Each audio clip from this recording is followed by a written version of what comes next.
Okay, we should be on the air right now. This will kick in a minute.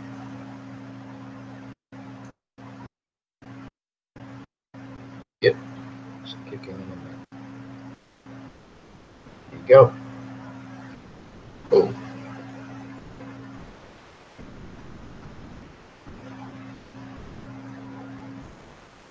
all right. So we're talking, man. We're about to talk Justice League spoiler discussion number one, and this will be about Justice League. So, uh, ladies and gentlemen, this is a spontaneous thing. I didn't really plan on going into this so big, but this is what it is. We're going to go into a spoiler discussion on Justice League right now, and anybody who wants to also join me in the hangout right now on Justice League, you can do so. Um, it's a little bit spontaneous, so some of you guys are going to be like, "Hey, this guy, this guy just started up with Justice League something. Christ, I am disciple. I am Christ, I am disciple." And at this point in time, we're going to talk a little bit about Justice League, the movie, particularly, as you can see in the uh, below here in the uh, what is it called? The description section. You'll see down below that we're mostly discussing the film itself, not so much about the news surrounding the film. In this one, we'll have another discussion, possibly tomorrow, on Justice League as well. So if you haven't been able to uh, attend this discussion, maybe you can attend the next one, which will be tomorrow. Then we'll have another one on Saturday, and then we'll have one on Sunday. But this one is basically about the actual film itself, and we're going to spoil the daylights out of the film. There is a lot. I have a lot of stuff to talk about on this film. So it's just a ton of stuff to talk about. So we're going to get into it. But if you want to join me in the Hangout section, you can do so. The Hangout section. I love to have somebody else on board here to talk with me about this movie. We'll spend about an hour, maybe an hour and a half. By about 10 o'clock, we'll wrap it all up. This movie takes, I mean, there are a number of discussions we can have. Instead of me having a spoiler review of this movie, it doesn't make sense to do a review on the movie per se in terms of spoiler. I'm more a guy, of course, who deals with content. I deal with value. So we'll be looking at that as deal with we deal with Justice League. Okay, um, so we're going to start off talking about some things in Justice League, the movie. We're going to get into it now. If you guys have been following me, I've done a couple spoilery stuff here with the Justice League, and as you guys come in, do understand you can always go into the live chat section. The live chat session, as you can see, is on my right over there. So right over here is the chat section. You can check it out, and you can easily go ahead, put your comments in. I know some of you are itching to say things in the chat section over there, so please, by all means, get into the chat section. So we're live right now. We're live at the time right now is 8:39 p.m. according to the Caribbean time. I guess that's Atlantic time, standard Atlantic time. Of course, if I do so, enlarge this a little bit, I'll see what the actual time is. A second, hold on a second. Get the actual time somewhere around. But let's see. I don't actually see the actual time right now, but that's okay. It's cool. So yeah, we are right now at around 8:30, 8:40 right now, actual time, and we're about to start this discussion. I'm going to give you guys time to get into the chat section because I know some of you are going to see this and then you're going to realize, hey, he's got a chat going on Justice League. Yep, I got a chat going on Justice League. I'm going to give you guys a chance to come on in and we will roll from there. All right. So, yeah. So I said there was like a million concepts inside of Justice League, and I keep finding more things that Zack Snyder put in there. And you have to understand that this movie also is the end of a trilogy of movies from Man of Steel, Batman v Superman, to Justice League. And in between there's Wonder Woman, and she was fitted in. That movie was fitted in to kind of fill in some gaps. And she's, of course, the originator of Justice. She's also uh, the one who sort of began Justice as we know it in terms of superheroes. So we had her story in between. Now, this movie can be a standalone by itself because everything in the movie is pretty much self-explanatory. However, there's a number of things I noticed about this movie that are open-ended and also unanswered, which I thought was very interesting as well. So we'll get into as much as we can with this movie. There's a lot to delve into, a lot of things to delve into. And I have here some lists of things. There's so many concepts in this movie, it's not funny. But what we will deal with to begin with, until you guys come in and start leaving comments, and you can always leave your comments in on this discussion. Feel free to, I try to answer every single comment that's here. Of course, it's flooding with comments. I'll have to take my time and go all the way down. But for the most part, I'm interested in your comments, and I can't wait to enter discussions. You don't have to agree with anything I say. Also, we can also debate some things. It's not a problem at all. But right now, we're trying to focus in on the movie itself. And we are live. This is Christ I Am Disciple. And we're going to go into Justice League discussion number 1. So I'm just waiting for you guys to start this ball rolling. I look to see how many of you point up on the screen. This is a spontaneous discussion. This is a live chat discussion that's just popping up. And we're going to be around until about 10. And then we'll wrap it all up by 10. So we're live, wherever you are. You can join in the discussion. You can relax if you're at work, if you're home, relaxing in your home, or you're on your phone. This is a nice time to discuss Justice League. We're going to go into some details about this film. And I'm not exactly going to go scene by scene because there's sometimes a little too much detail to go scene by scene. But what we'll do is we'll go through concepts. So we may go conceptually. But in the meantime, while I wait for some of you to check out this chat here, I want to talk a little bit about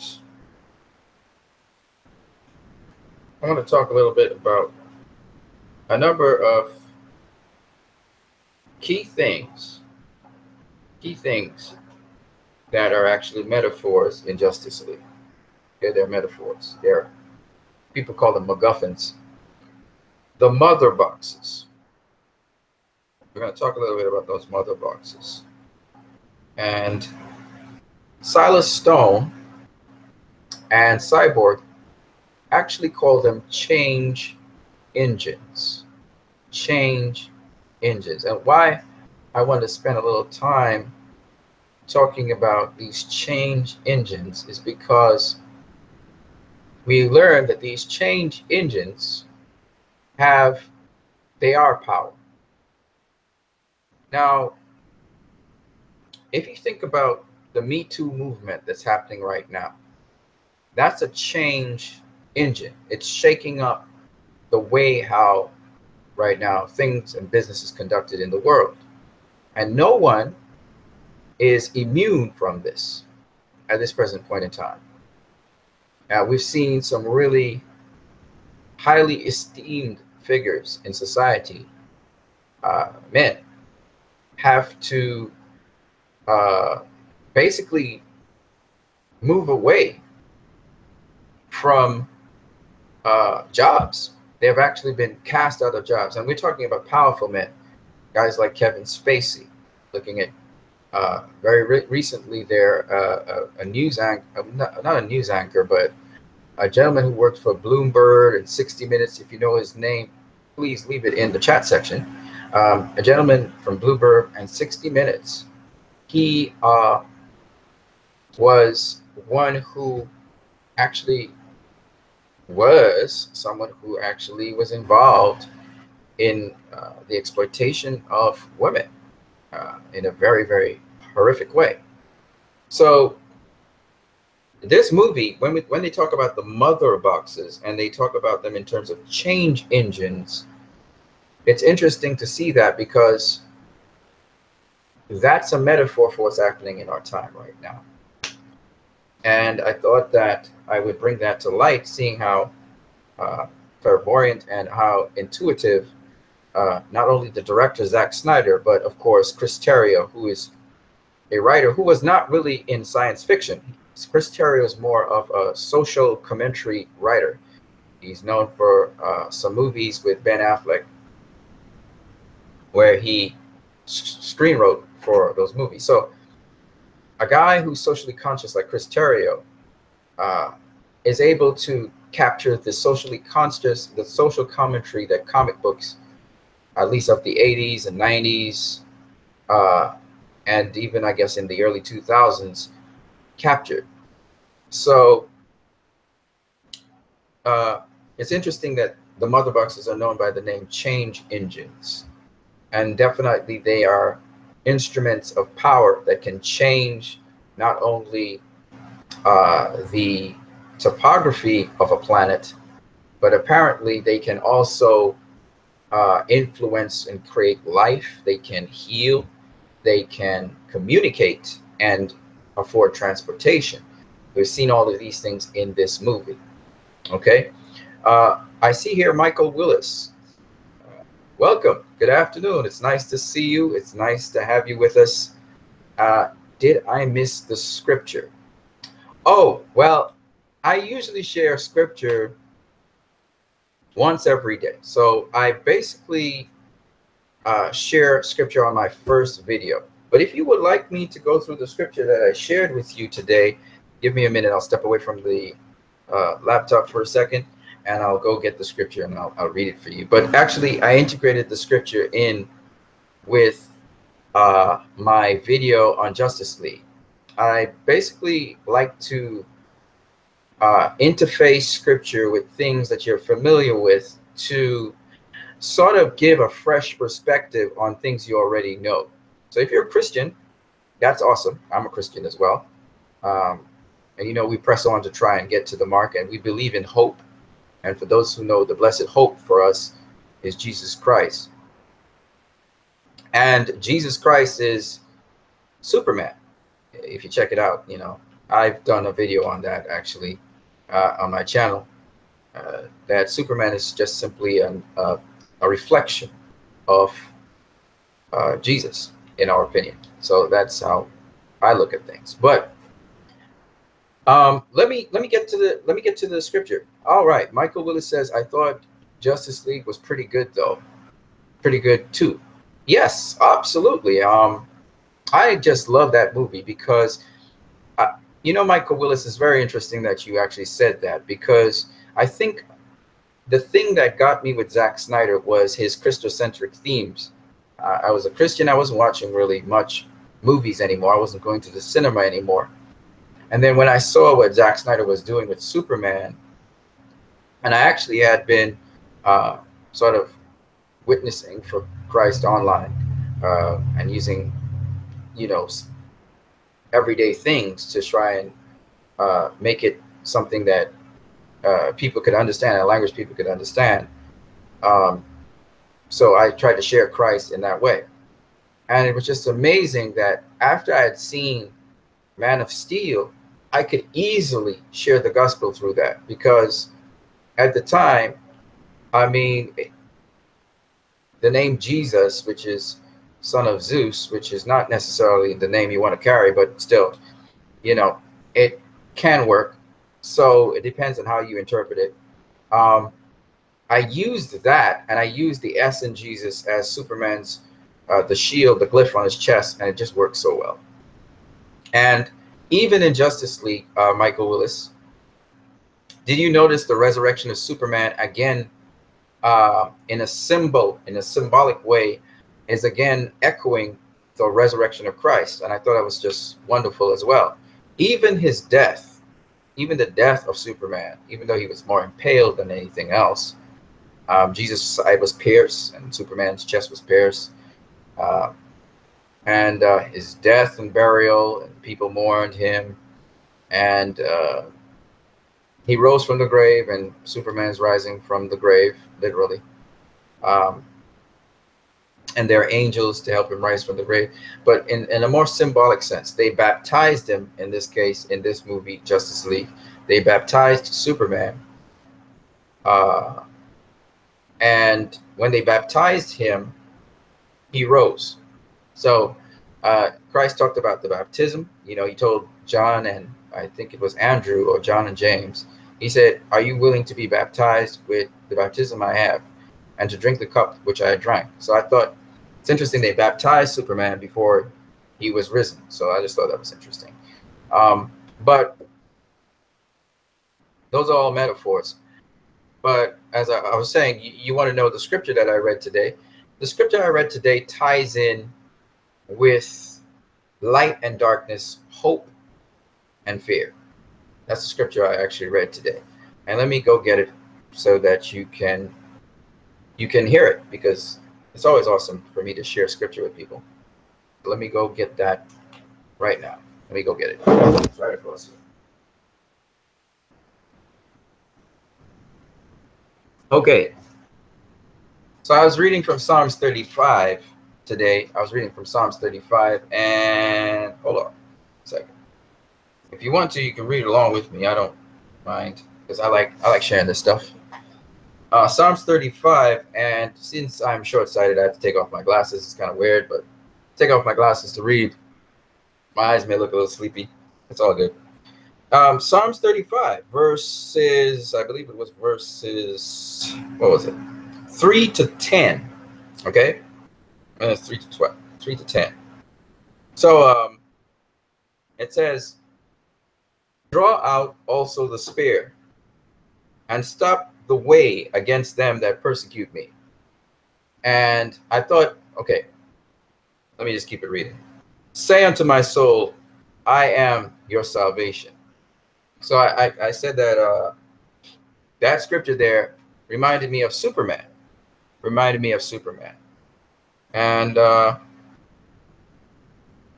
Superman, in the sense that he saved the Justice League from Steppenwolf, because the Justice League, they were just getting beat up by Steppenwolf. But it's all, again, a metaphor for an internal battle. See, David was suffering with depression at that time. So when he was talking about drawing out your spear and stopping those who persecute me, he was really talking about his emotional feelings. Now, as much as this also reflects on Jesus and his death and the people who are spitting on him and condemning him and so on, which is also a reflection of that, because as you know, scripture has multiple meanings, and that's why I like Zack Snyder as well. He has this double meaning to everything he does in his movies, which is what attracted me to his movies as well. I thought that his movies had a certain depth or gravitas to them. That's why I also like it. It wasn't just a comic book movie. It's something that an adult person like myself, who was not really interested in comic book movies anymore, found myself quite interested in it. So I really appreciated that. Now, let me go on here.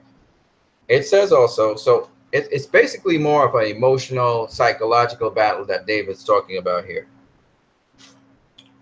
So it goes on to say, let them be confounded or confused, that put to shame, that seek after my soul. Let them be turned back and brought to confusion, that devise my hurt. Again, we're talking about depression, talking about suicidal thoughts. We're talking about hate, jealousy, envy. These are our true enemies. And I'm trying to say this in words that people will understand. I think you understand this as well, that a lot of times we like to talk about demons and spirits and evil spirits and stuff, but let me tell you what an evil spirit is. It's very simple, really. Hate, where you hate another man without cause. That's a spirit that did that to you. It's a spirit of hate. And hate is not a good thing. And that's all a spirit is. Any spirit out there is really something that is not visible. That's all spirit means. So, yeah. So, moving on here, and it says, let them be as chaff before the wind. And why he's saying let them be chaff before the wind is because he says, don't let them stay on me. Don't let them stay on me. Let them like dust, just blow with the wind. You know what I'm saying? I don't want them stick to me. I don't want them be on me, you know? And then he goes on to say, let the angel of the Lord chase them. You know, the angel of the Lord doesn't necessarily have to be a good person, like Batman. Batman is not necessarily a good person. He can be a complete, you know, insensitive person, but he's an angel. He's a messenger. He's somebody who is trying to carry a message. So that's what he means by that there. And he says, but without cause, they have hid for me their net in a pit. So they set a trap. And if you look, Steppenwolf was trying to set a trap. He was trying to go underground and do his business because he knew if he went head to head with mankind, they'd get their heads up and then they'd come together to fight him. And he'd lost the first time. So he set up his plan to do it a little bit different. But also, this is like the devil. Now, for those people who don't believe in the devil, I can relate them to anything that is negative towards mankind, things that want to destroy mankind. This is why we don't have to say the word devil. I prefer to say the word devil because I know the devil is a spirit, but a nice and easy way to say it is anything that is destructive to humanity or destructive to people is evil. It's really that simple. And so however you want to proceed, because I have a variety of viewers that come to my channel, and I try to make sense to them. I try to have them understand what I'm saying in a sensible way. And once it's sensible to them, then okay, I'm coming to that. Let me just finish. Well, okay, so let me just finish the scripture up, and I'll tell you who my favorite Justice League hero is. Okay, so he goes on to say, without cause they have hid for me their net in a pit, and without cause they have digged for me. They have digged for my soul. All right. Let destruction come unto them unawares, and let their net that they had hid catch themselves. If you check it out, Steppenwolf was basically caught by his own net. He was trying to bring about fear, and fear overcame him, and he was destroyed. Well, he was overcome by it. I don't know if he was destroyed. And my soul shall be joyful in the Lord, and it shall rejoice in his salvation. And all my bones shall say, Lord, who is like unto you, which delivers the poor from him that is too strong for him, yea, the poor and needy from him that spoileth him. So that was the scripture. The poor and needy all around us are not necessarily physically poor and physically needy. They can be emotionally poor, emotionally needy, you know, on the edge of moral bankruptcy, like Batman was in Batman v Superman. They can be people who are poor and needy in terms of health, you know. So it's not necessarily possessions. It can be so many things, you know. All right. You asked me who is my favorite Justice League member? Who's my favorite Justice League member?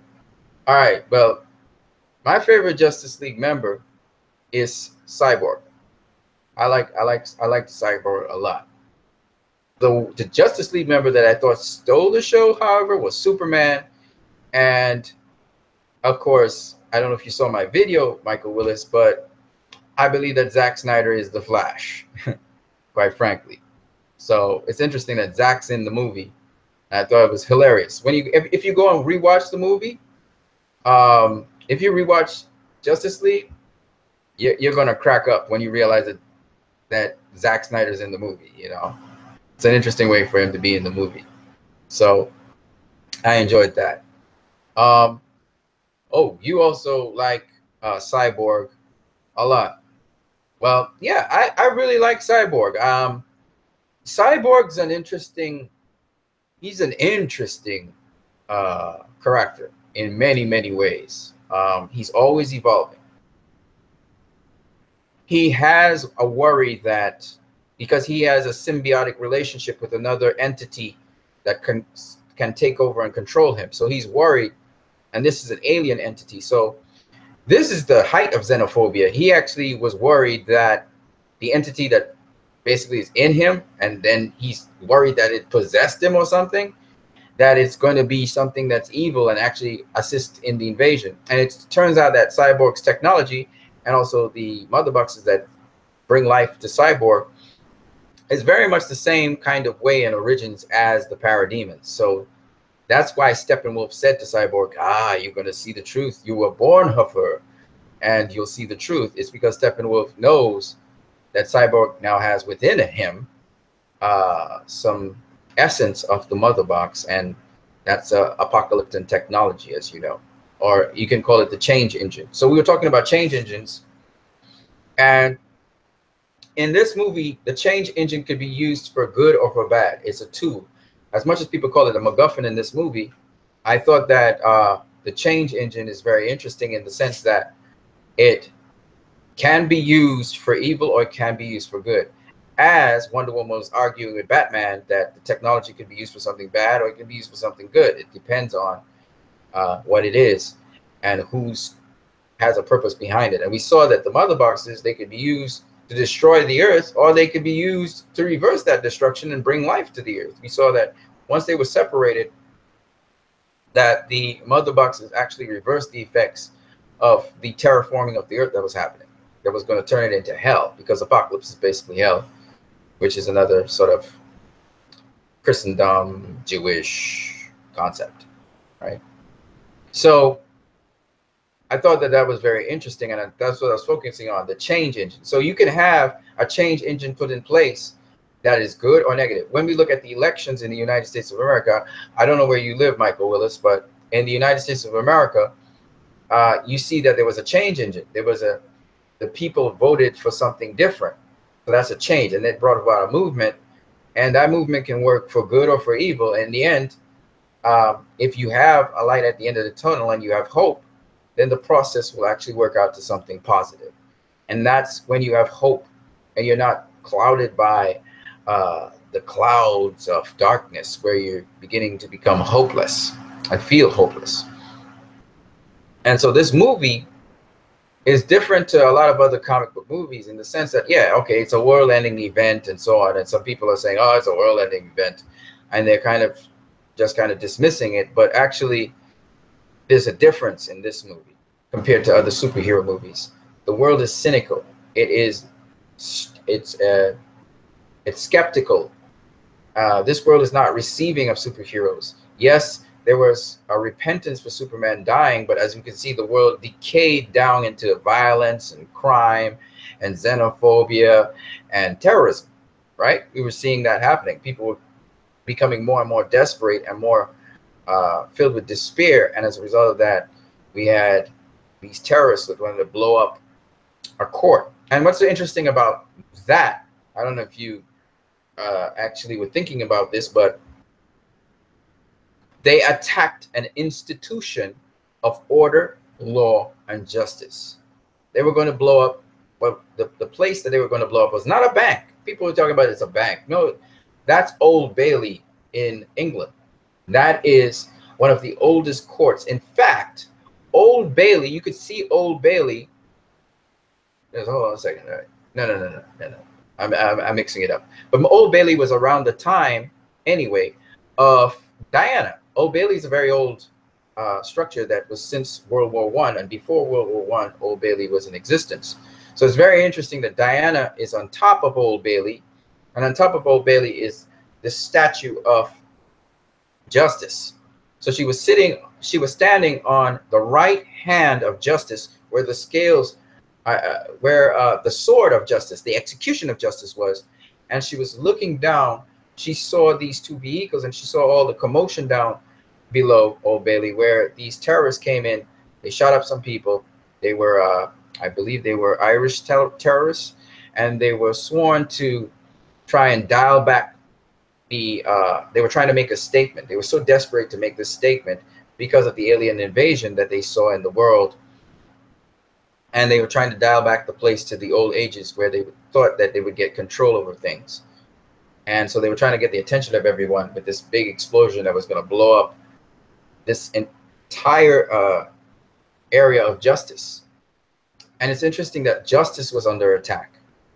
And then the defender or the executor of Justice saw what was happening, and she was able to protect. She engaged in her, she engaged in the spirit of Lady Justice. She was able to liberate the oppressed. Again, fear brings oppression.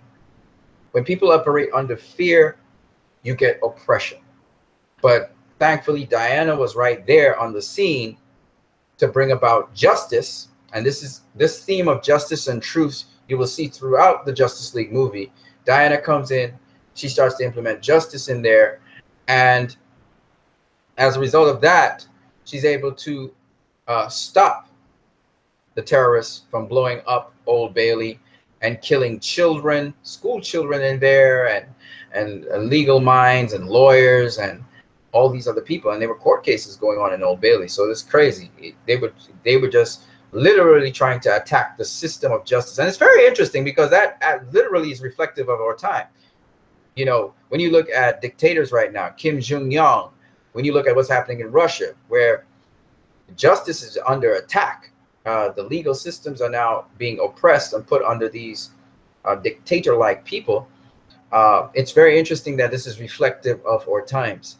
So, and even in the United States of America, certain legal institutions, the FBI, the CIA, even in the Office of the Attorney General, there's been some things happening rapidly to restrict people's freedoms.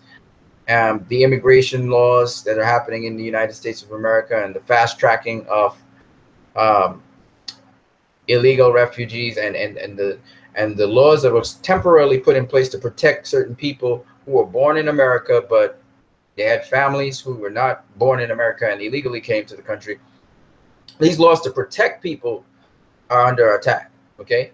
And so it's very interesting that at this point in time in the world, this movie comes out. And again, Zack Snyder is a visionary. And people, you know, what's interesting about Hollywood is they've attacked Zack Snyder's film, calling it, you know, confusing and a mess. And it's just amazing how the ideology of the left in Hollywood cannot recognize some of these observations that Zack Snyder has and his comments on them. Because these superheroes, Diana actually quells a terrorist attack. And here's the interesting thing about that I was trying to talk about.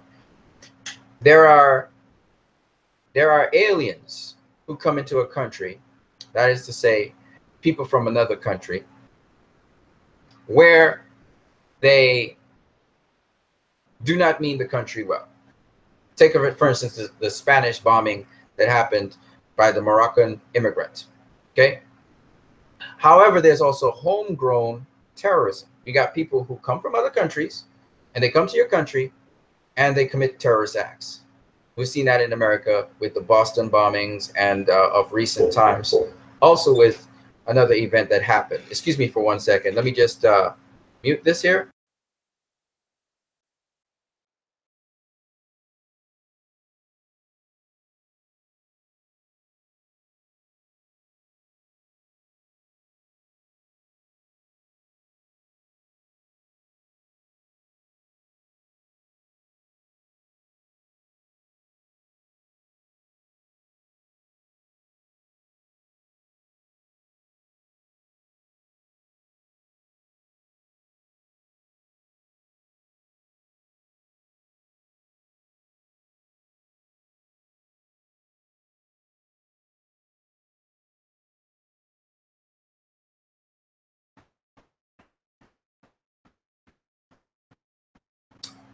Okay. So, like I was saying, we have the uh, we have good. We're back. So we have all of these world events that actually are taking place, and basically, what I'm saying is that this is reflective of that. This is not just, you know, what I like about these kinds of movies is the family can go see them. All right, you can have your kids go see this movie, more or less. You can the adults can go see this movie, but it has adult themes in it and some solid adult themes. It's not just empty entertainment. So why I enjoy these films versus enjoying, say, a Marvel film is because I don't feel that depth in a Marvel film. It's a story, it's being told, but the relevance of it is very, very, very shallow. It does not really connect with the world we live in. Whereas with a DC film, I've been attracted to these films and I watch these films because I feel that there's not just an emotional resonance, but there's a literal social resonance to these films. That these films actually can have an impact on people. And I didn't see anything short of that when I saw Justice League uh, the last 4 times I saw it. And every time I see it, I see something else. So that's why I enjoy these movies. If there are no more questions, I was hoping that somebody else would have some more questions for me. But I like to talk with people. I like to exchange ideas. I like to talk with you guys because I really enjoy a sensible conversation. I did come from, you know, an educated background, so I don't try to waste my time talking about fickle things. I really prefer to talk about substantial things with concepts and understanding of concepts. So, for instance, that Samuel Utton is a channel I go and I watch. Um, so yeah, so Diana is literally this uh, protector of justice, of liberty, and of truth, and that's what we saw. And so she's a very hopeful figure in that respect. Um, I want to just discuss a little bit more the ideologies of fear and courage that we saw in this movie, because there are some underlying things in this movie. There's an underlying theme of fear and courage that came off of BVS.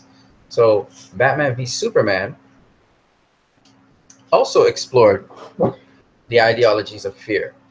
A lot of times xenophobia comes as a result of fear. Fear that these immigrants would come in and replace the native peoples. And I actually wanted to discuss another thing actually as I was here, um, and the idea I want to speak with you guys is because I didn't finish talking about the terrorists. You have terrorists who are homegrown, but usually people associate them with outsiders, people who actually emigrated into the country, their residents or their children are citizens, and they commit terrorist acts.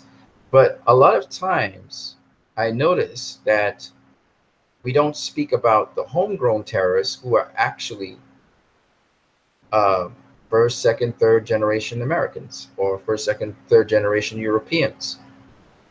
And I thought I would speak on this topic because Zack Snyder actually speaks on this topic in The Terrorists Who Actually Go Downtown in London to Old Bailey. Okay. And it's very interesting. Zack Snyder is a very interesting guy. You have to pay attention to all the details that he gives. And one, he used the white panel vans. These white panel vans have been in the news last year and this year, and they've been involved in many terrorist acts.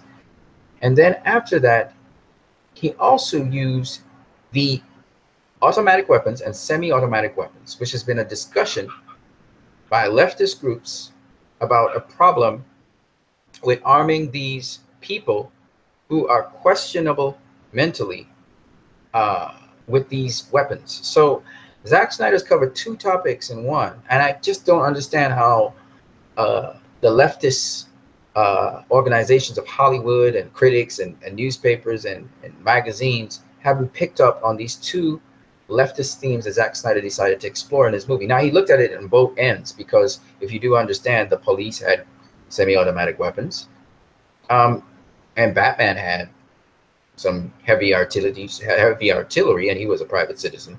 But Zack Snyder points to the fact that something must be done about mentally unstable people having these weapons. And I believe this is an absolutely good issue that he raises in this movie. And not once, he raises it twice.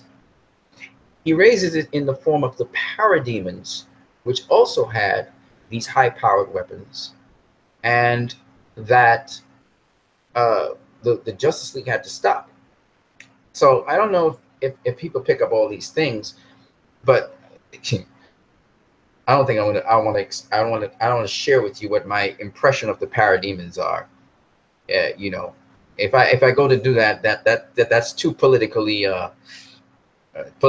right now. I'll be too politically minded. I'm surprised. You know, Josh Whedon understands, I believe, what's going on with what Zack Snyder was doing. He pretty much. But if you think about the metaphor of the parademon, what is a parademon? I mean, The Matrix covered this. The parademon is basically this foot soldier, this foot slave for the forces of apocalypse and dark side. They are minions that feed off of fear. What societies have these parademons? Societies which are governed by fear, which governance and leadership is about fear. So a society that's democratic can easily become a society that mindlessly and brainwashingly follows a leader, and it can be converted into a society, which is what Steppenwolf and its parademons do. They convert you. When they kill you, they convert you into parademon, right? They kill your joy, your hope, your desire for the future, your options, your choices. You understand where I'm coming from? And therefore, after sucking those things out of you, they're able to make you into one of them, a parademon. You're lifeless, you're dead, and you suck life out of everything. And you look for things which are fear to feed off of. Get what I'm saying? Maybe you don't. So let me put it to you this way, in a much more practical way. People of power and influence in the world we live in today use fear as a tool to get people to do what they want them to do. You see what I'm saying? So Zack Snyder, very interestingly enough, covers that topic. And he does it in a way in which he relates it to the everyday person. We see the hostages and they are afraid. They're scared unto death and they're huddled together. We see the scientists. Listen to me carefully. Pay attention to what I'm saying. The scientists. We see them huddled together in fear, and some of them lose their lives. We see also the families in the homes in Russia, and they're huddled together in fear. And they hope that someone would come and save them. Huh? Now, I say this because most comic book movies do not reflect what the people of the world feel, what the people of the world think. But listen carefully to what I'm saying. There are different strata of people that were in fear. There were people in law. Listen to me carefully. Zack Snyder pointed out in that film. There are people in science. And then we had the average person who was sort of an outsider, kind of poor on the poverty level. All of these people were oppressed in this system, a system of fear. This movie, as I said before, there's a lot to unpack in this movie. So let me just get to Dave Ethan here. He says, what are the chances of Justice League being in theaters with a new animated movie, Coco? Now, to be honest with you, Dave, I'm not really talking about predictions and all of that stuff for the movie at this present time, but I'll engage you. I'm really trying to unpack some of the depth inside of the movie and how it's relatable to our times. So, like I said, this is an opinionated film, but I will engage you a bit on this. Quite frankly, the chances of Justice League doing well, I am assuming, doing well in the theaters with a new animated movie such as Coco, it'll do well. It can do well, but the extent to which it does, let me put it this way. I'm not going to say it will do well. It can do horribly or it can do well. But here's the active part that you and I have to do. Our role in this whole scheme of things is to enlighten people. That's why I'm having the spoiler tonight, because it's the beginning of the Thanksgiving weekend. So our job is to enlighten people about this movie and the depth to it, and also to enlighten people on what they may not have understood about the movie. So what I am doing, my role in this whole thing, is to encourage people to go see the movie, and also uh, not to lay back on my laurels and think everything's going to go well and just sit as a bystander. Zack Snyder's films taught me one thing: be be proactive. Whether you're being proactive politically, whether you're being proactive socially, whether you're being proactive economically, be proactive. Don't just stand there as a bystander. This movie, that's the purpose of this movie. And that's what I like about Zack Snyder's movies. Again, this is a Zack Snyder movie. A lot of people saying this is not a Zack Snyder movie. I beg to differ with them because, again, it's about you activating yourself, activating other people, encouraging other people, being positive, of course, and taking the initiative, because the power, Dave Ethan, is in your hands.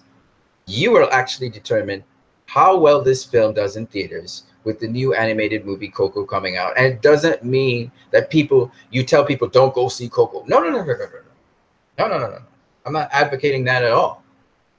It's a movie designed for families, and even you can go and see Coco. Why not?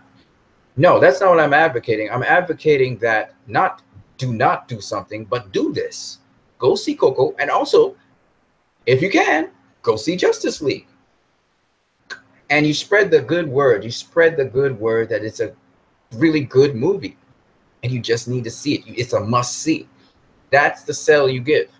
And after they're finished seeing Coco, or, they may not be as hot to see Justice League, because people right now, with how the media is going and how everything is circulating around Justice League as if it's a flop, and it's not a flop. It's not a flop. Not yet. So if I were to speak directly to you, Dave, so you would understand where I'm coming from, I'm not curious about the predictions for Justice League. I am more...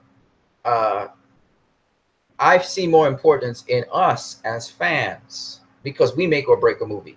You, me, the others, to quote Ben Affleck, we make or break a movie. We, Dave Ethan, made Wonder Woman a success. We, Dave Ethan, made Suicide Squad a success. We, Dave Ethan, made Batman v Superman a box office success. Okay?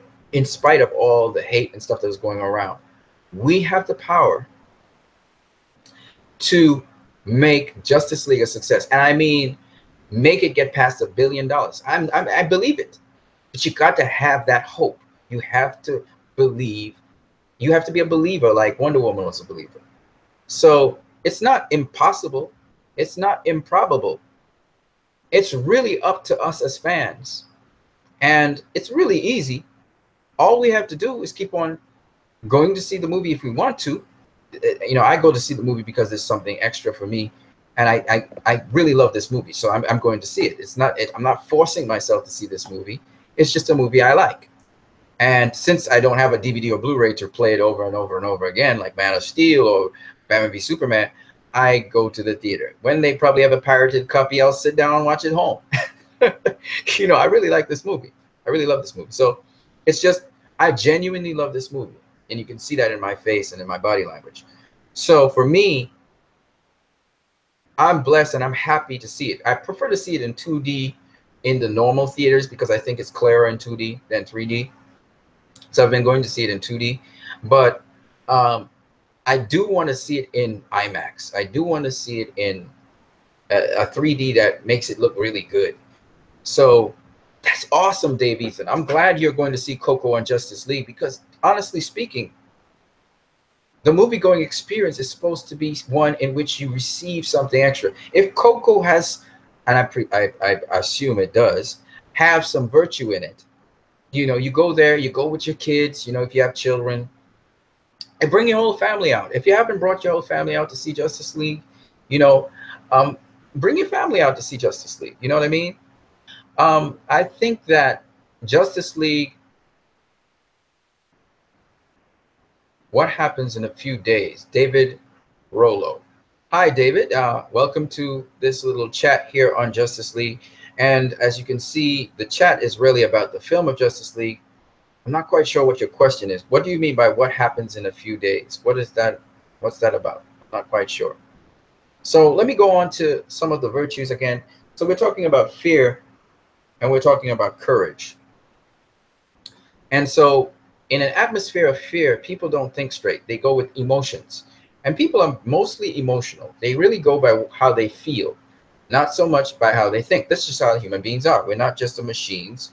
We're not just machines out there. We are actually, we have feelings. And so, because of that, uh, what happens in a few days? Sorry, I misheard.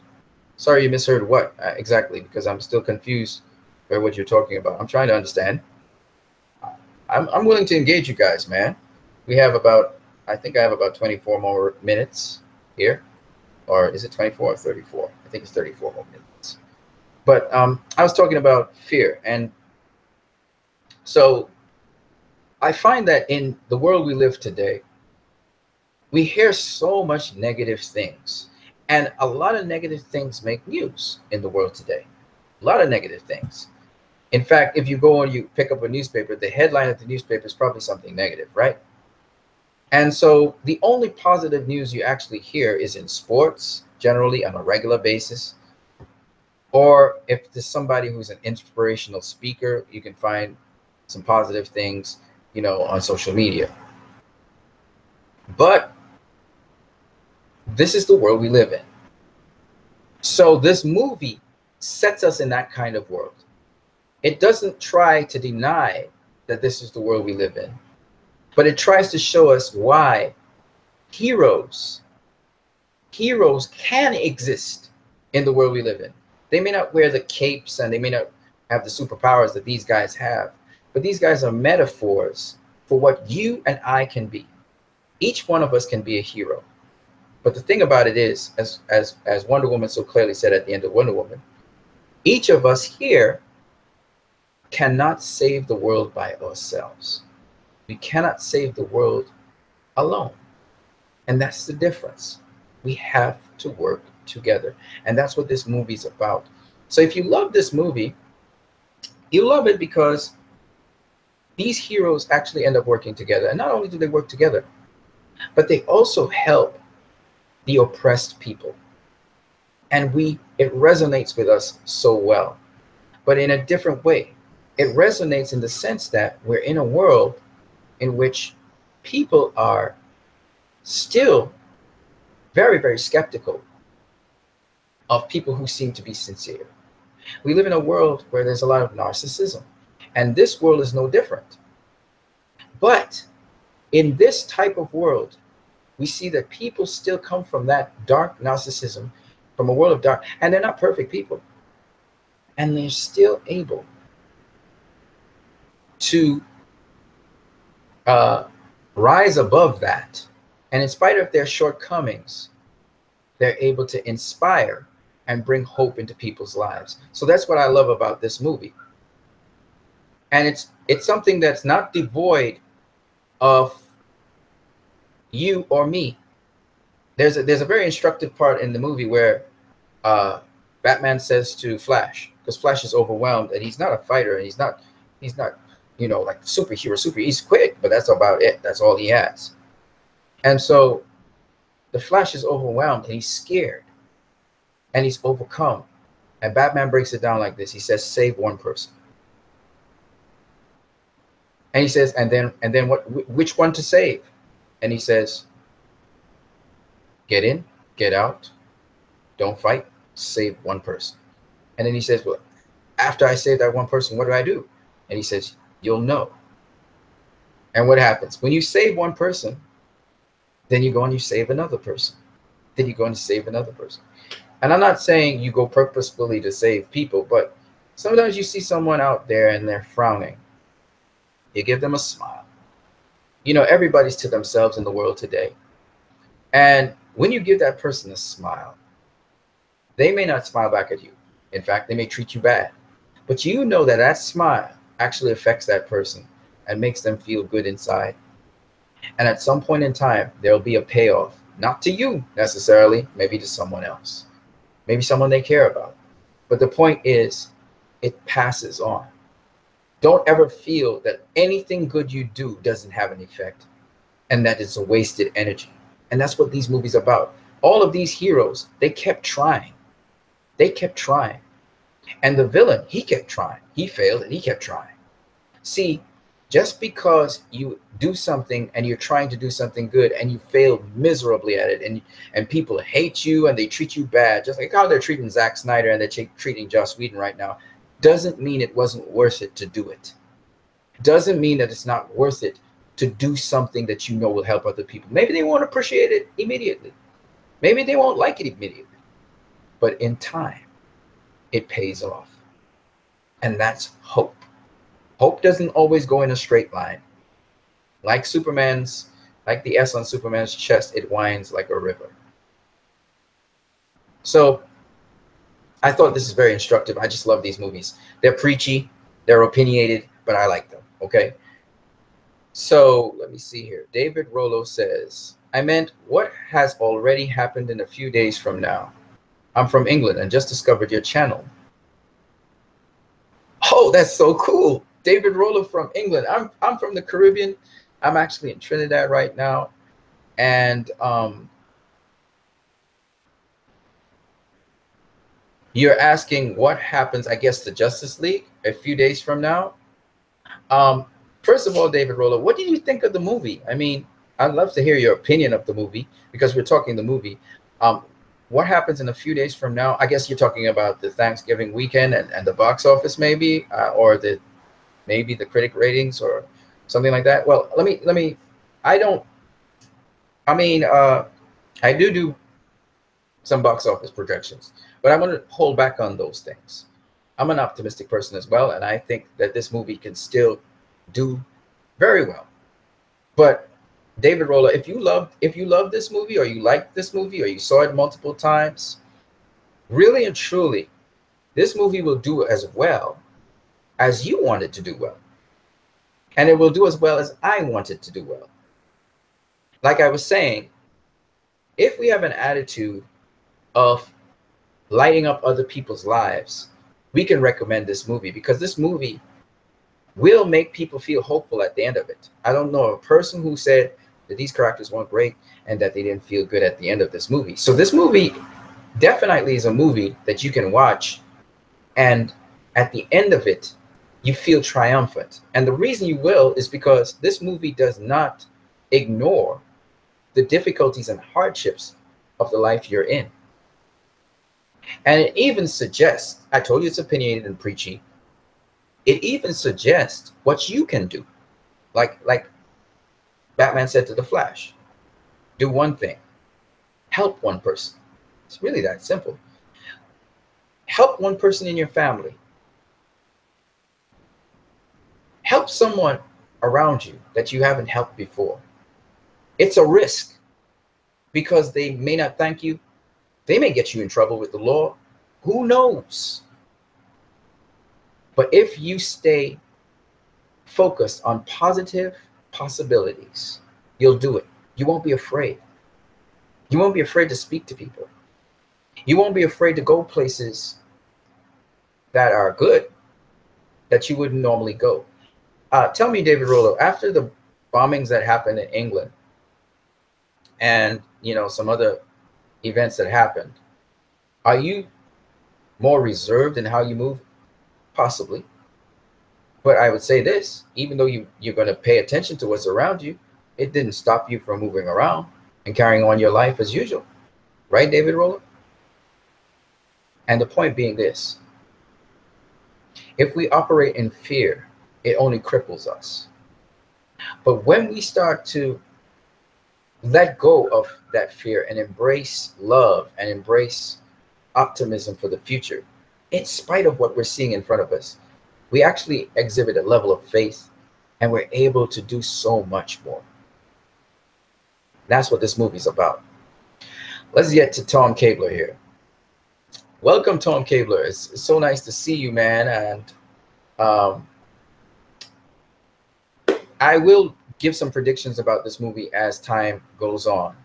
I'm following the box office on it, so don't worry, guys. I'll give you a report on that. Let's talk about what Tom Cabler has to say here. Good night, Tom, man. It's good to see you.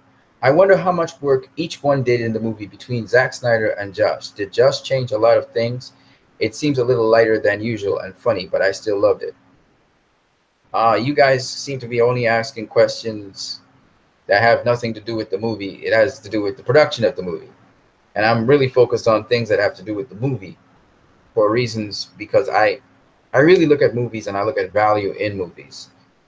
Um, but I will have a forum where we'll have another discussion, another spoiler discussion that can deal with that.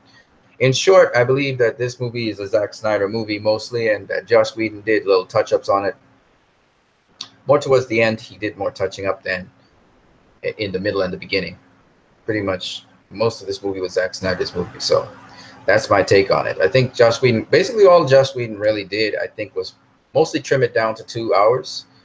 I think that's the majority of his work, and then he finished off the post-production work with the post-production team, which is still working on the post-production work. As you can see, the CGI is getting better and better every time you watch the movie, because they're fixing the CGI as we speak, and then they, I guess, send it to the different, they basically digitally send it to the different cinemas, right? The updates. So they update the movies, right? So if you go and watch Justice League now versus when it first came out, it was a lot more rougher. And remember, there are different formats. There's the 3D format, there's the 2D format, and then there's the IMAX format. So different formats also will affect the changes that they have. So these are all things to bear in mind. Personally speaking, I prefer the 2D format. It's cheaper, and also I see the images much more clear on the screen, and it's really clear in the 2D format. The 2 times I went to the cinema and watched it in 2D, it was actually a really good feeling. And with the 3D format now, it's been a little bit more blurry and murky for me, especially when I was looking at Batman through the window as he was watching the criminal. It was really cool. Yeah. Dave Ethan. Hey, I'm from Lynn, Massachusetts. Oh, wow. Wow. Lynn, Massachusetts. Is that near to Boston by any chance? And what? That's cool. It's really cool that you're from Lynn, Massachusetts, Dave. Maybe one day I'll see you or meet you. By the way, if you guys want to join the chat section of, the Hangouts, and actually talk with me in the Hangout right now, I can just send a link to you guys, and you can join if you want to. XD was really clear. XD, I've never heard of XD. What is XD? What is XD, Tom Kaler? I've never seen that format. I don't have that format down here. We have IMAX. I think we have 3D and 2D. The cinema where I go, Caribbean cinemas, they have those formats, 3D and 2D. And I have to go to IMAX theater to actually see it in IMAX. I want to see it in IMAX. I also want to see it in another cinema that also shows movies really nicely. So I want to see that. But you know what I liked about the format of the movie, actually? I thought it was so much clearer than Batman v Superman that I saw. Wonder Woman, even. Some of the darker scenes in Wonder Woman weren't that clear in 2D. And in 2D, I thought they did a phenomenal job getting clear, crisp images. And I think Joss Whedon, he balanced the act between dark and light, so they got the perfect setting where you could actually see everything, at least in 2D. I don't know if it's 3D, it was kind of still blurry. The problem was it was blurry because, some of the images are closer to you and some of them are further away from you. So that was kind of a downer in that respect. In the IMAX, I think it's going to be much clearer. So I want to go see it in the IMAX because it was actually done with IMAX cameras. So I really want to see what that looks like. But yes, XD. Tell me a little bit about XD, Tom Cabler. So let's get into some other. I was talking about fear and courage. Okay. All right. So if you saw the beginning of the movie, there was this interview with Superman, right? And I believe that's Joss Whedon that did that. And it's fantastic because it fits in with the movie just beautifully. And in that interview with these kids and Superman, where we see Superman interacting with children, we didn't see that in BVS. We didn't see that in Man of Steel, if I'm not mistaken. I didn't see that in Man of Steel. But we see that Superman actually was engaging with people. And it looked like an incident where there was a fire or something, and he was helping the officers and stuff, and then he turns around to the kids. He's talking to them. Superman actually basically addresses he addresses a question where they say, well, Superman, what do you think of Earth? What's the best thing about Earth? And Superman pauses, and then the screen goes blank. And it's Joss Whedon, by the way. I think Joss Whedon actually did mostly the more serious parts of the film. I was speaking to one of my subscribers, and she elucidated that Flash actually pushed Wonder Woman out of the way of the falling Nightcrawler. So even though he was on top of her, he actually pushed her out of the way. I didn't see it because he did it so quickly. But that's what Joss Whedon actually did, and then he immediately jumped off of her and kind of looked away. So it's possible that that's what happened, in which case I don't really have anything against it. But we're talking about fear and courage, right? Okay, so Joss Whedon, in the beginning of the movie, he does this little scene with Superman, and Superman asks, what's the best thing about Earth?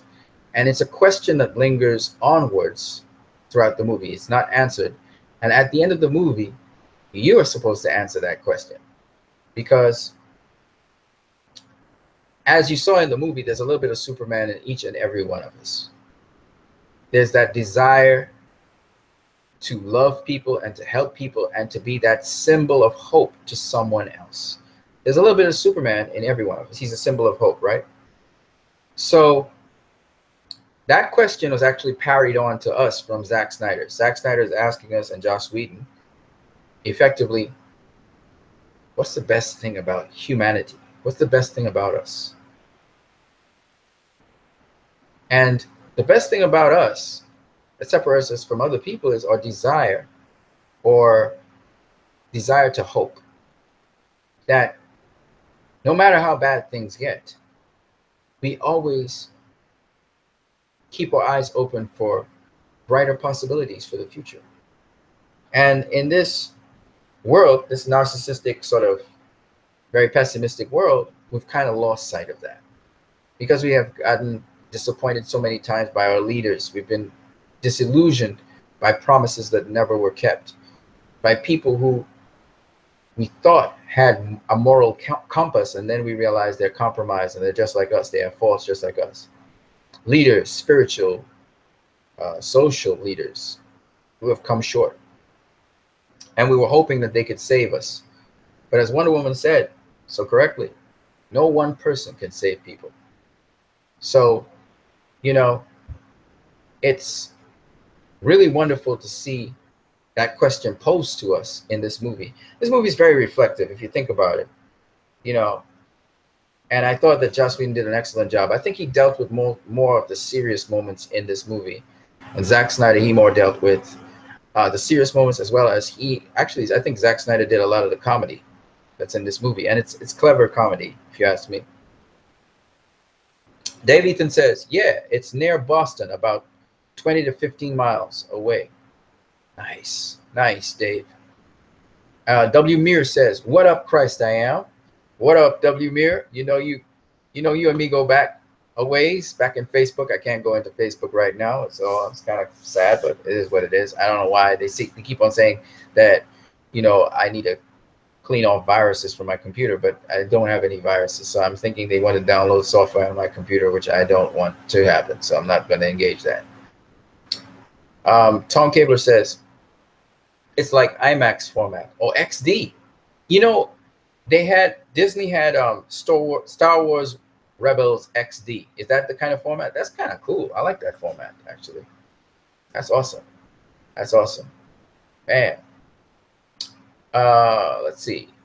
W. Meir says it's okay. Yeah, I know, man. You know, I had groups on Facebook, and we were really pushing real hard. If it was Justice League, man, I'd push real hard as well. Get all the fan base up to speed. And, you know, I would educate them a bit. You know how I go. But that's life, man. You know, you have to sometimes that's just the way how things go.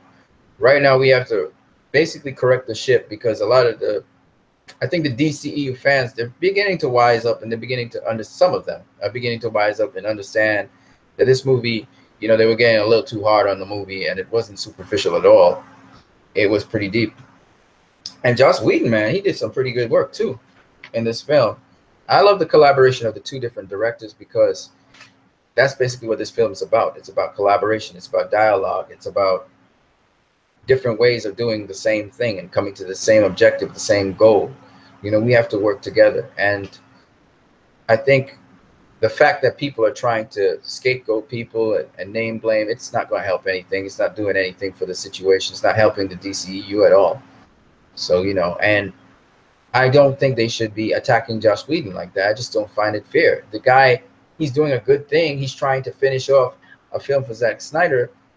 He's not doing a lot. He didn't interfere much with the movie, and they're just raining down hate on this guy. And it's not right, man. It's not right. Just like how they rain down hate on Zack Snyder, and that's not right. I'm a fair guy, man. They shouldn't do that to Joss Whedon, man. That's just wrong. That's just wrong. The guy takes on something he shouldn't even have.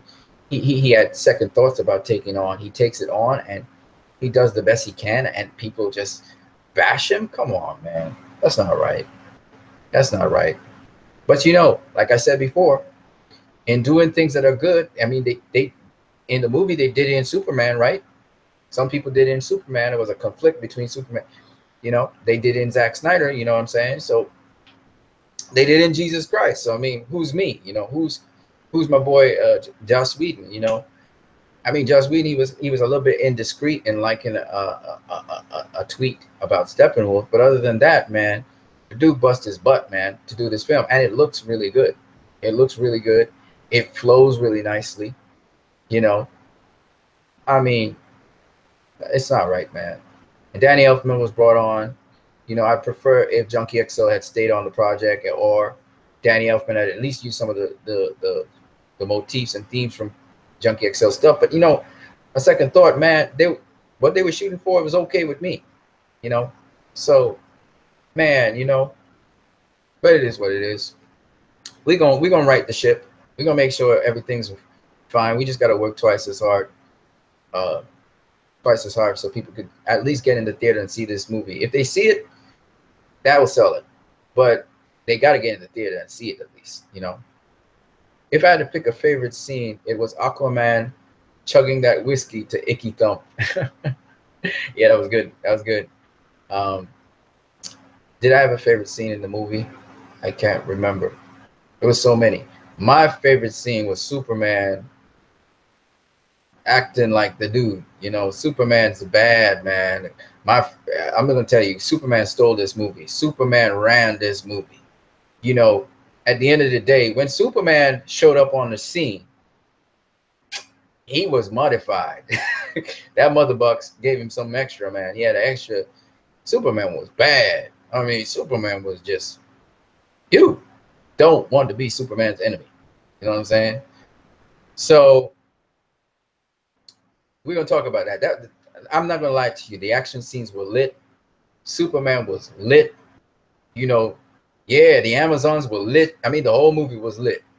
When you talk about action movie, man, they did the action right in this movie. From camera angles, special effects, to the fight scenes, to the Steppenwolf was killing them Amazons like nothing. You just see that axe just slashing them up. Some wicked stuff, man. Even though I saw Wonder Woman disembowel him, she basically slashed through his stomach, you know, and came around and she just leaped in the air and smashed his axe in pieces. Bad. It was a bad Mama Jama, man. Aquaman knocked him across the room. I was like, what? You know, because Steppenwolf was just beating them up. But then they tag teamed him, and it was, you know, it was crazy, man. Superman, you know, Superman had him like a ragdoll, just beating the crap out of him. I was like, woo! Superman on the next level, man. He next level strength, you know what I'm saying? But anyway, going back into the concepts of this movie, and we're talking about fear and courage, right? Fear and courage. So anyway, if you look at the beginning of the movie, you know, you're listening to Everybody Knows, and it's talking about how since Superman's death, which is a very interesting thing that I go off on a tangent in, is that if you think about it, Superman's death. Remember, the people All right, let's start with Man of Steel, right? Man of Steel. I got 10 more minutes. Man of Steel basically, uh, the world is introduced to Superman, and Superman's supposed to be this beacon of hope, and instead we end up with this massive disaster. Now he saves the world, but there's massive collateral damage. It's not his fault per se, but he still ends up with massive collateral damage. A lot of people lose their lives and they lose limbs and stuff, and people, there are mixed responses to him. A lot of people were glad the earth is saved, but a lot of people blame him for their injuries, even though he very much didn't have much to do with their injuries. And if left to General Zod, they wouldn't have no injuries because they wouldn't be alive. But nonetheless, they blame him, right? So the world's mixed about him, and then he's the center of controversy. And so the world really hates and loves him in BVS. This is the response to the collateral damage fallout in the Metropolis episode. And then after that, we see Superman again. He dies at the end of BVS. And now we see the aftermath of his death. So he prevents collateral damage against fighting Doomsday, saving the world, and all of that. And the world, after he dies, they start to mourn him because they realize they lost someone who really was genuinely for their interests and really was protecting them. And as a result of that, we have the aftermath of that, which is Justice League. And we see that things start to go downhill. People start to dispel. Crime starts to get on the rise. People are desperate. They're filled with fear. And because they're filled with fear, parademons start to come. Darkseid's forces start to come. And as a result of this, we see the world's reaction to the absence of Superman is not good. They're falling back into the world that they were before Superman came. Even worse than the world that they were before Superman came on the scene. And when Superman reappears and saves the world and saves some people, we don't get the full reaction to Superman coming back because we don't really see what happens in the world. And I like that they leave it open-ended to see how the world would actually react to Superman coming back and to these superheroes coming out of the dark. But we see that when Wonder Woman comes out of the dark to talk to people, that they receive her. So it's interesting that we see hope in a form in Man of Steel where it causes a lot of disaster and collateral damage. And hope can do that. And that's the thing that I like about these movies. Just because you have hope doesn't mean that really, really bad things can happen. Really, really bad things. It tests your resolve to hope still, in spite of that. And like this movie right now is testing our resolve to hope in spite of all the bad information we have. Are you going to hold on to the hope? Are you going to look at statistical figures? And are you going to cave into that? It's up to you. You really determine by your actions how something actually proceeds. And that's the thing that Zack Snyder's been saying all along. The choice. You have a choice. Zack Snyder's movie says you have a choice. You can accept what you're seeing in front of you, or you can still look ahead and hope and continue down that river of hope in possible, positive possibilities. And that's what this movie's talking about with Superman. But people started to lose track of that and get enveloped in the things going on around them, and they couldn't see a positive outcome for the world, which is what led to the terrorist acts that you saw in the movie. Yeah, that's true, Dave Ethan. You said this before. You say it again. Superman's always a badass. Oh, yeah. In this movie, this the Superman I know. Okay? Christopher Reeve Superman was cool and all that, but, you know, this Superman reminded me of Superman from the Justice League. He reminded me from the Superman animated series that they had on television around the time of the Justice League and Batman. I think he came right after Batman. The Superman for the Justice League.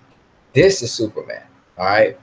Henry Cavill's Superman he's always been a badass, but he's always stood for right. He always tried to inspire people and give them hope. That's what Superman do. And he's a protector of Earth. Yeah. This Superman is really, really, man, he's powerful, man. He's really, really powerful. So, and fast, you know. Yeah. So what you have to understand is each one of you, to someone in your life, is a hero. And it's not for someone to, it's not about hero worship, but nonetheless, you are someone's light in their darkness. You have an impact on somebody else. And with this film, similarly, in the face of all the negative things that's happening with this film, you know it's a good product. You know it's got virtue in it. And so it's up to you. What are you going to do with that? Zack Snyder's movie always have choice. The characters always have to face a dilemma of choice. Batman had a choice. Superman had a choice. In this movie, it was no different. And that's why I know it's a Zack Snyder film. Cyborg had a choice. To listen to Diana and stay with the team or not. Aquaman had a choice. Diana had a choice. Batman pushed her, but she had a choice to lead or not to lead. And Batman, he had a choice, but he made his choice a long time ago in BVS. And he was determined to bring that team together somehow, some way. He didn't have the skill sets to bring them together, but he hoped. And he had that hope that they would come together. And they did. So hope is a thing that goes beyond the reality that you see in front of you now. It looks beyond it. In a way, hope is synonymous with faith. But faith's a little bit more potent in that faith locks you in to the positive possibility. And you say, nah, in spite of anything that's happening, this is going to happen. And I'm going to do everything in my power to make sure that this happens. Faith's strong. Hope's something where it's a glimmer of a possibility. And you don't know how you get in there, but at least it's in your mind. There's the possibility of this happening. Faith says, it's going to happen. Oh, it's definitely happening. I saw it. I was there, even though you weren't. That's faith. Faith's a little stronger than hope, but hope's the beginning of it all. So in this movie, we see that what gives people the courage to move on is the hope. So in the case of, we were talking about people being in despair and the world being, suffering this loss of Superman made them hopeless. And it was up to these superheroes to remind us. And that's what the narrative at the end of the movie was saying by Lewis Lane. And what's interesting is that after people lose hope, they become desperate, and then they are given into fear, And that's the major thing that when we talk about these movies, that's the major thing that I wanted to talk about. And in this movie, we have a number of incidents where there's fear going on, and we're dealing with the subject of fear. There's fear and then there's courage, right? So in this movie, actually at the beginning of the movie, we see that the white guys who's kicking down the fruits from the Islamic lady, they're trying to intimidate her. They're trying to, bring fear to her because they feel out of control. They themselves feel afraid for the future. And so they take it out on her. They project their fears onto her. And that's the very beginning of the movie. We see fear. And then we're introduced to Batman. And Batman is dealing with a criminal who is robbing a home. And he captures him. He scares the daylights out of him by hanging him over the ledge of the building. It's a high-rise building. And the guy's like, what you want from me? And he says, fear. And the parademon comes up to eat the guy alive. These parademons eat you, okay? They feed off of fear. And by eating you, I guess you convert into parademon yourself. I don't know. But, yeah, they suck the fear out of a person. They love fear. And it's interesting what they symbolize. They symbolize people who themselves are fearful that can make you fearful. And so these parademons, they came up, and notice Batman, on the other hand, has no fear. He doesn't have a fear for these parademons. He's dealt with superpowered beings before. He fought Superman. He beat Superman.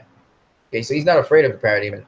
So he draws the trap, and then he catches the parademon. He jumps on the parademon, and he looks at the parademon in its face. Did you see that? face to face as they're flying through the air. Batman's looking at the parademon's face.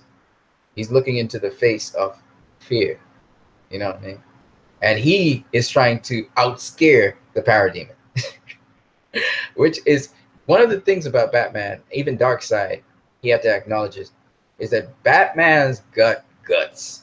Okay, but he's a little mad now. He's a little crazy, but he got guts, man. This brother got guts, and yeah, he stared into the face of the parademon without any fear, and he examined the parademon. Got a good close up look at it, and then he fought the parademon. As the parademon was about to fly away, he slammed it into the wall, and then he pinned it down on the wall, and the parademon actually gave in and blew himself up. Okay, and the point being, one thing we know about Batman, he crazy as hell, but he feels that he must be the source of fear, even though he's outpowered, outmatched. He's still trying to intimidate a parademon. Which is kind of crazy. All right, let me see what W. Mirror says. I got to wrap up this thing. But W. Mirror says, Thanksgiving will give Justice League a good boost over the weekend. And then he says, it did well, over 40% better on Tuesday. Hey, W. Mirror, I wanted to ask you a question, though. How many times you went and saw this movie? Because I went and saw it 4 times. I heard you went and saw it 12 times. For real? You went and saw that thing 12 times? So, yeah, I got to wrap it up now. It's 10 o'clock in the night. And people got to go to sleep, so I don't want to disturb them. And we can continue this tomorrow. Justice League spoiler discussion. It'll be somewhere in the afternoon. Tomorrow afternoon, we'll talk about it. But for now, we're gonna wrap it up because it's kind of late in the night, and some people want to get their rest, and I don't want to disturb them. You know, people in my house here. So I hope you guys enjoyed that little talk there. It did well. It did well over 40% better on Tuesday. W. Mir says, well, I paid for 12 tickets, but I saw it probably 6 times. Oh, so you went with somebody else, I guess. So you went and saw the movie. That's kind of cool, though. Yeah, I mean, I'm yet to invite some people to see the movie. I saw it 4 times. I'm thinking of getting some people together and seeing if we can go see that movie. But I just wanted to discuss some of the ideas in this movie while we were here. I wish there was some more of you to discuss in the Hangout section. I don't know if any one of you guys want to join me in the Hangout section next time. I'll just send you the link, and you can come into the Hangout section. You don't have to show your face, or you can show your face. I mean, we got to come out the shadows at some point in time, folks. We got to show a face. We got to talk to people as people. And there's nothing wrong with that. By the way, happy Thanksgiving to all of you guys. I hope you have a safe Thanksgiving. W. Mir says, happy Thanksgiving, my fellow DCEU fans. Jetfire said, took my family and went by myself 2 more times. Brother, it's addictive, man. These movies are addictive because I find so much value in them. I enjoy them every time I go. I don't always laugh all the way through the movie because I'm looking for all kinds of things in that movie, and there's all kinds of details. I don't know if you guys caught that Michael Jackson was in the newspaper as well as David Bowie. Did anybody see that? Yeah. Happy Turkey Day, brother. I didn't have no turkey, though. And I down here, we don't really celebrate Thanksgiving, but I'm thankful to God that I see every single day. So I'm thankful, too. Thank you. Happy Turkey Day to you, too, brother. And I hope you give thanks that you have seen another day because, you know, no day is promised to us. And it's good to see you, Jetfire, by the way. Shout out to you. Let me just go through the roll here of these people before I wrap up. Shout out to Jetfire, W. Mir, Tom Cabler, Dave Ethan. Who else we got here? We had Dave Rollo. Nice to meet you, brother. And Michael Willis, man. So it's good to see you guys. You came in, you popped in, you popped out. Just give you guys a shout out. I want to give some shout outs to JVS channel. I want to give shout outs to It's Mo. Shout out to Brett Gulp. Shout out to Chris, what's his name? I forgot his channel name. Chris something. ECUG. ECOG. Shout out to them. They always they do their reviews and they do trailers. They're cool. They're pretty cool too. So I want to just give a shout out to some of you guys. I can't remember everybody. W. Mir said, I thought it was Prince. It was Prince. Did Prince die this year? Or he died last year? If he died this year, then it's Prince. Cool, man. That's dope. David Bowie and Prince. That's dope. I thought it was Michael Jackson. My bad. It could have been Prince. Yeah. I thought that was a nice touch because they were beacons of light as well. You know, sometimes the hope goes in threes. You know what I'm saying? There's this triple effect right in that movie, which I thought was pretty cool. And yeah. So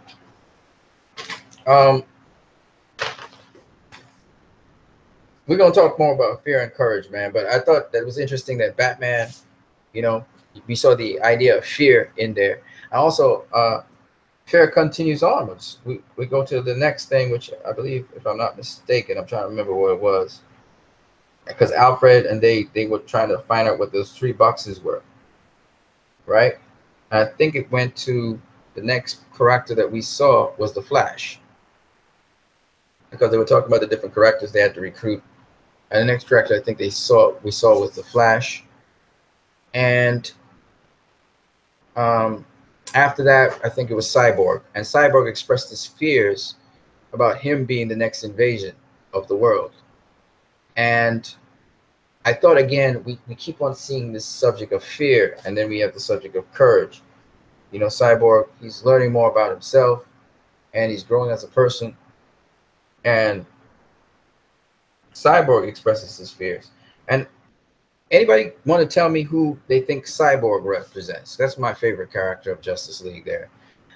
Who you think Cyborg represents? Anybody who wants to talk about that before I wrap up? So Cyborg expresses his fears about not the alien technology, but also the alien entity that possibly has taken control of part of his life, because he's living symbiotically with an alien. He's getting these alien messages in his head, which means a language that is not normal. So he's worried that he'd be controlled by this thing, and his father thinks of it all as a project, and he's only thinking about, how they can use this on humans and use this to resuscitate the ship and all these kinds of crazy things. And Cyborg's like, nope, you're not getting that change engine. You're not getting that. You're not getting the Butterbucks. Nope. Until we know exactly what this thing does. Nope. Yes, and Cyborg talks about, if these are gifts, why am I the only one paying for them? Yes. Again, showing that he's suffering and he's not comfortable in his skin. I mean, come on now. If you end up waking tomorrow morning and you're part machine, part human, and you can't even control the machine elements, and you don't know what you are, and you're afraid to go out there and talk to people, because they can either interpret you as an object, a thing. They may look at you as some kind of freak. I mean, come on now. So, I mean, this guy was, a footballer. He was popular. He was, he was a physical specimen, and now he's this machine. I mean, yeah, he's paying for it. No doubt about that. And he was to himself, secluded.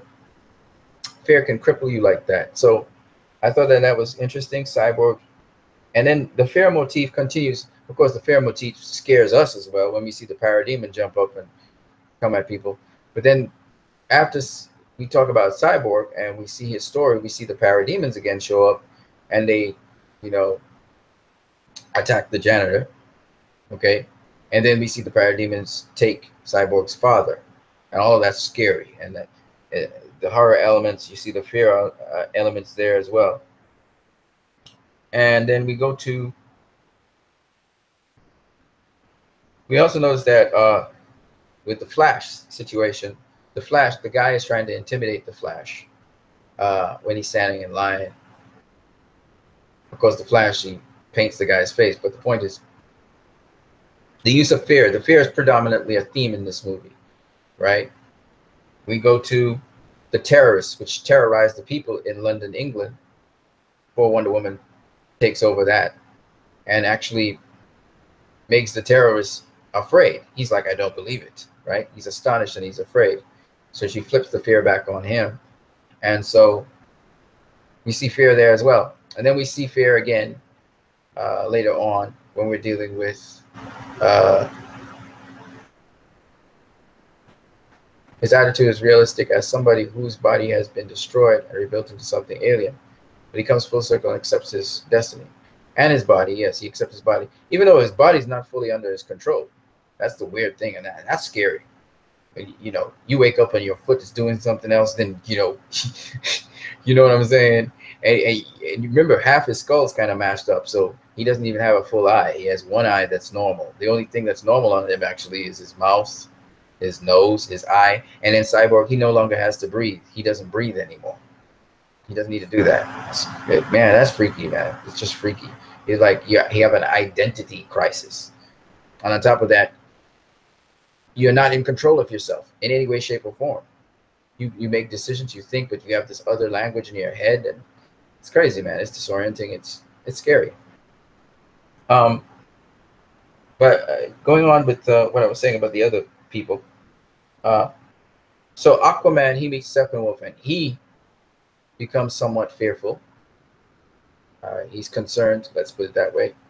And then when we look at change can bring about fear. That's correct, Dave Ethan. Change can bring about fear. That's true. And you know, Cyborg's story, what I was really trying to get at is Cyborg represents a certain demographic, a certain set of people. A certain set of people with immense abilities. I particularly look at Cyborg as someone who has depression. They're very gifted. They're very skilled. But coming with the gifts and skills is sometimes a price. Let's put it that way. You're not accepted. You feel like you're not accepted, at least. And at times, sometimes your gifts and skills drain you and you become depressed. I think of Autumn Snyder, actually, when I'm talking about this. And so some people are given to bouts of depression. Some people have mental disorders. Some people are dyslexic. They're brilliant people. You know, dyslexic people, they can read 4, 5, 6 books at a time when they learn to read. But they don't process information like a normal person. And so their gift is their curse. You know, so it's just amazing talking about this. You know, Cyborg represents a certain demographic of people with immense capabilities, immense potential, and yet their lives are not in full control. They're out of control of their lives to a high degree. They may suffer from depression. They may suffer from other emotional issues because of that. And I think Cyborg represents what they call the disabled, whether it's mentally disabled or it's physically disabled. And he also represents a minority, because some of these people are in minority groups, not necessarily racial minorities I'm talking about, but minorities in terms of not readily understandable. I'll give you an example of a minority. We talk about people who are autistic. And autistic people are not the majority of people in the world. They are a certain amount. They are a minority. And if you have watched The Accountant, you would know they're very, very gifted, but yet at the same time, they pay a high price to try and communicate with people. There's a toll, there's a price to that. So I'm just saying that Cyborg represents those people. It can even represent people who are, yes, so they find themselves either going down a cycle of people misunderstanding them and their communication skills with incredible gifts. So I'm just saying that's what Cyborg to me represents. And there's a fear in these people of the very gifts that they have being curses, and they being a plague on society. We talk about schizophrenic people. A lot of schizophrenic people are extremely brilliant people. When we talk about dyslexic people are extremely brilliant. They see patterns, some of them, depending on what their dyslexia is. And what we call dyslexia, maybe in another civilization, would be consider them gods. They would consider them advanced people. And it's just the way how life is. Because we categorize people into boxes, they can easily be targeted systematically. And because of that, they can be attacked. And Cyborg was just one of those people who was worried about that. So he had fear. Moving on from Cyborg, we have also other instances of fear in this movie. We see fear tactics being implemented by Steppenwolf on Cyborg's dad and his family after they've been abducted. We also see fear from the Amazons. Amazons having to flee from Steppenwolf. It's a strategic target, and fear can sometimes work to your advantage. And Steppenwolf kills a lot of Amazons, and Hippolyta watches one of the Amazons badly injured. The Amazons come down on Steppenwolf. He escapes. Uh, and Diana is recounting Steppenwolf's conquering of nations and destroying people and making them into parademons, which shows that he rules by a system of fear. So Steppenwolf basically rules by fear. He thinks ultimate power, if you've been listening to him in the movie, ultimate power is to be wielded to create fear. So he's governed by a system of fear. And Superman, of course, and also the Justice League are governed by a system of inspiration, hope, and courage. So there's a juxtaposition between fear and courage. We see also the families, uh, the people in the courthouse being in fear. We see the people in uh, the scientists being in fear, and we also see the people in the Russian small village in fear. All right. And can somebody tell me why the parademons did not get into the house of those people? They feed off of fear, so why didn't they attack the house and kill those people in it? Anybody got any comments on that? David Ethan says adaptation. Yes, Cyborg can adapt and he can change and he can basically do anything. You see him actually hack into the system, pull out, literally hear Alfred talking to Bruce Wayne and then find out who Bruce Wayne is. He can tap into any system. He can basically control any network. I mean, Cyborg can do all kinds of things. It's just incredible.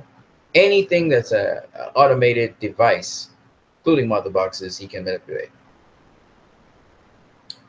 Jetfire said, signed the petition for Zack Snyder's cut of the film with Junkie XL score. We as fans deserve it. And Jetfire said, Steppenwolf annihilated the Amazons, and that was badass. Well, it was badass for a while, but when you saw that ton of Amazons coming down on him, oh, they were coming to get the get back. You know what I'm saying? He had to get out of there, and he knew not to go toe to toe with all those Amazons. I'm just saying. Jetfire, that part was kind of silly. Oh yeah, with the parademons coming to the house and scaring the people, and then they don't enter the house. I thought that was kind of strange, and I'm wondering if something was cut from the movie at that point or something. I don't know, but I like that there was this fear that the people in the house had fear, and I don't know. Maybe the parademon at a certain point, but it is what it is. Jetfire said, seemed a little bit like lazy writing. I don't know if it's lazy writing. Jetfire. I can't really say. I have to go and watch the movie again because sometimes you miss something that would make sense and explain why the parademons were not really busy attacking those people. Because, of course, if all these people are seeing it, they would be afraid in their houses, right? But maybe the parademons, maybe they're on some other beat. Because remember, the one thing about parademons you will notice, they're scouts and they feed off of fear, yes, but they may have had an objective. Remember, they were trying to find a mother box or something. So it may be that these parademons were looking for a mother box or something, but I don't have a reasoning behind it yet. When I look at the movie a fifth time, I intend to look at the movie at least 5 times this week. I'll be able to tell you exactly why that happened. Because at first, when I watched the movie, there were certain places where I was wondering, well, why did this happen? And then the explanation was there. So it's not necessarily that my time is 10:19 right now, that it doesn't have an explanation. So yeah, there's other instances in this movie where there was fear. And did I cover every instance? Yes, because the rest of the movie was basically the team coming together and talking with one another. Of course, Aquaman came and Cyborg came to the team because of what they saw Steppenwolf do. And so that was one of the reasons. Right. Now,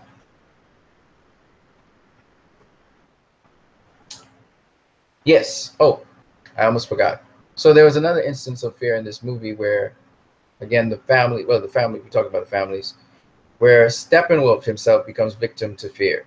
This is after he's broken, the Justice League has beaten him up.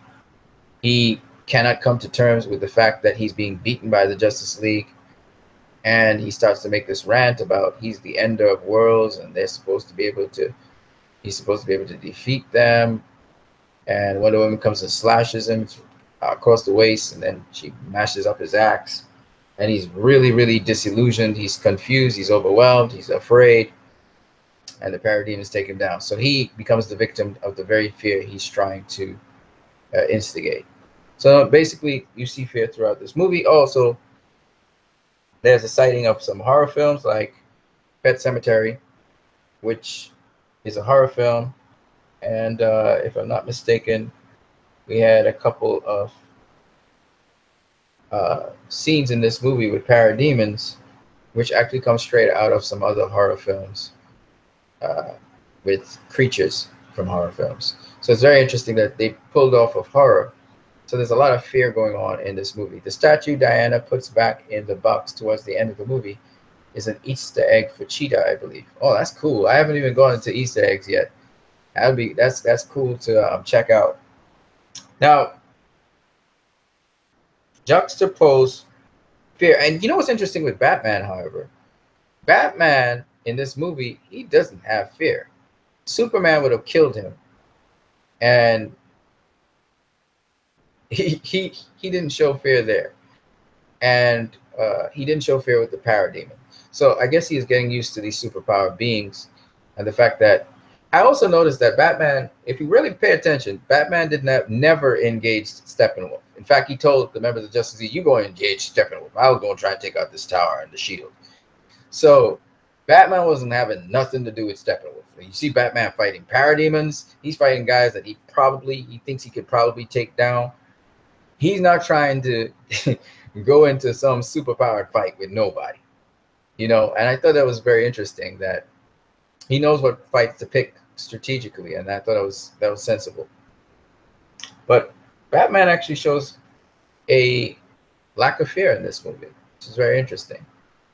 And so we have the courageous people now. Now, courage is not stupidity, you know.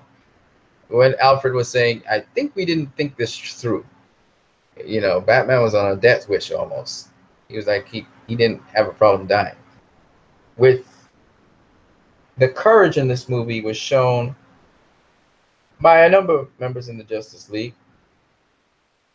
But mostly we see courage really emerge when Batman is challenging Diana, because it's one thing to win battles and win fights, but it's another thing when you have to put yourself out there to public sentiment, to people, to someone alongside of you dying, or you're losing your teammates, or you're losing your fellow soldiers.